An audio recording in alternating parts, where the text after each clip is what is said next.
Exercice 16, page 310. Il s'agit d'un exercice d'application concernant le vocabulaire lié à une expérience aléatoire, ce qu'on a mis dans la partie leçon la fois précédente. Alors on vous dit que ce diagramme représente l'univers d'une expérience aléatoire, c'est-à-dire tous les résultats possibles lorsqu'on a réalisé l'expérience. Cela pourrait concerner par exemple l'âge d'un enfant choisi de façon aléatoire dans un groupe. On pioche un enfant et on regarde quel âge il a. Voici les résultats possibles de l'expérience. Alors, on vous présente trois événements à l'aide de phrases. L'événement A, l'issue obtenue est un numéro pair. L'événement B, l'issue obtenue est supérieure ou égale à 8. L'événement C, l'issue obtenue est strictement inférieure à 3. On vous demande de lister les issues réalisant chaque événement. Un événement peut être décrit par une phrase ou bien par la liste de tous les résultats qui le font fonctionner. Je vous laisse réfléchir.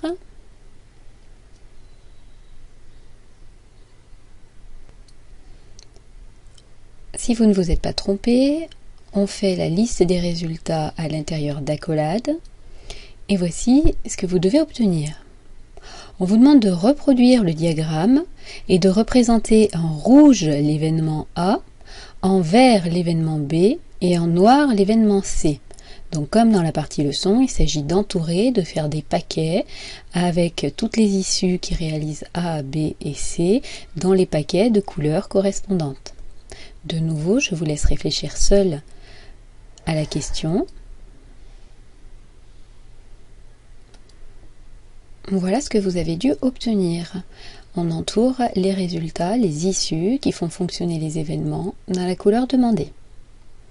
Alors, on nous demande de lister les issues réalisant chacun des événements suivants. Donc il faut non seulement reconnaître les symboles, barre sur la tête, qu'est-ce que ça veut dire, pont à l'envers, pont à l'endroit, et ensuite arriver à déterminer quelles sont les issues qui vont faire fonctionner ces symboles-là. On va peut-être dans un premier temps aussi traduire ces événements par une phrase avant de faire la liste des issues qui les font fonctionner. Je vous laisse regarder les deux premiers, A bar et B bar.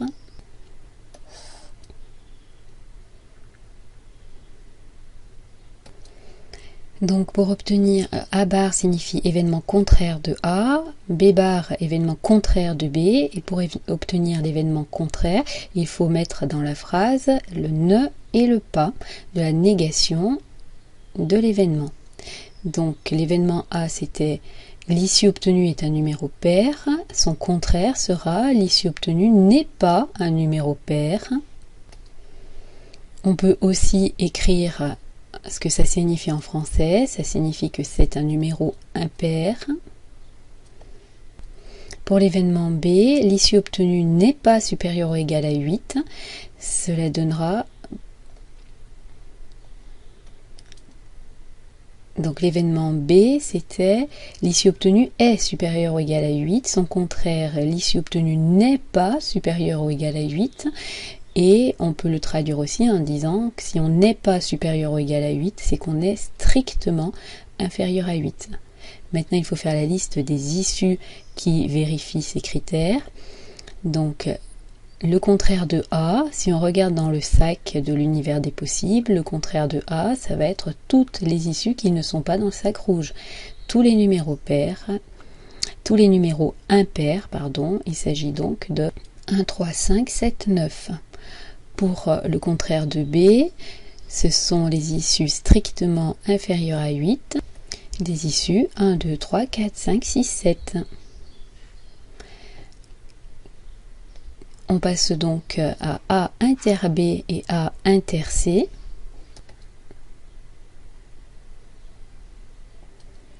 Alors, le pont à l'envers qui se lit inter correspond à une intersection d'événements et pour la phrase, cela correspond, il faut vraiment associer les symboles et les mots. Un inter comme ça correspond à un mot et. Pour constituer l'événement de l'intersection, on va prendre le premier événement, rajouter et dans la phrase et le deuxième événement. Donc A inter B, c'est l'issue est paire et supérieure ou égale à 8. A inter C, l'issue est paire et strictement inférieure à 3. Donc on regarde de quoi il s'agit. A inter B, on veut des issues qui font marcher le critère rouge et le critère vert en même temps. On va donc regarder les issues qui sont à la fois dans le rouge et dans le vert. Il s'agit des issues 8 et 10. Pour A inter C, on veut à la fois être pair et strictement inférieur à 3. Et donc il faut être dans le paquet rouge et le paquet noir en même temps. À ce moment-là, on voit qu'il n'y a qu'une seule issue qui fait marcher les deux critères à la fois, c'est 2. On finit avec les réunions d'événements A union B et A union C.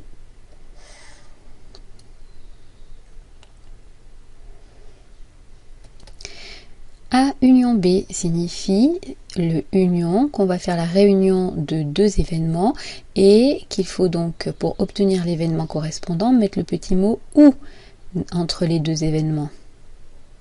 OU, union, sont assez proches. Alors, pour l'événement A union B, l'issue est paire ou supérieure ou égale à 8. C'est-à-dire que toutes les issues qui sont soit paires, soit supérieures à 8 vont permettre de réaliser cet événement. Pour trouver dans le diagramme les issues qui font marcher A union B, il faut prendre toutes les issues qui sont dans le rouge et dans le vert. Celles qui sont dans le rouge vont faire marcher A, dans le vert vont faire marcher B. Donc toutes celles qui sont entourées soit en rouge, soit en vert conviennent. On fait donc la liste de tous les pairs de 4, 6, 8 et 10 et alors il s'avère qu'on a déjà cité ceux de B aussi. On vérifie bien que tous les événements soit en rouge soit en vert sont présents ici. Pour A union C, il faut faire la liste de tous ceux qui font marcher A et aussi ou bien qui font marcher C. À ce moment-là, on prend tous ceux qui sont en rouge et tous ceux qui sont en noir. On imagine qu'on verse dans un sac plus grand tout le paquet rouge et tout le paquet noir. On obtient 1, 2, 4, 6, 8 et 10.